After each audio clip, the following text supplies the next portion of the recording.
Hello, good morning! So, andito na naman tayo guys sa ating everyday routine, sa ating lakad-lakad, suroy-suroy, kung ano-ano man yan. Alam niyo naman guys na itong aming gawain ay makikita nyo talaga to everyday kasi hindi na to paiba-iba pa. Kung baga, kagawian na talaga to ng mga chikwa na talagang maglalakad sila every morning or every afternoon.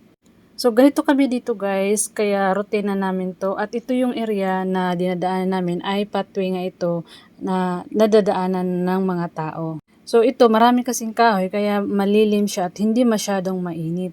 So, nakita nyo naman guys, itong area na to ay maraming puno at itong area na to na kalsada ay talagang one way lang ito, hindi pwedeng magkasalubong yung mga sasakyan. Ganito kahalaga ang mga puno guys dahil may QR code.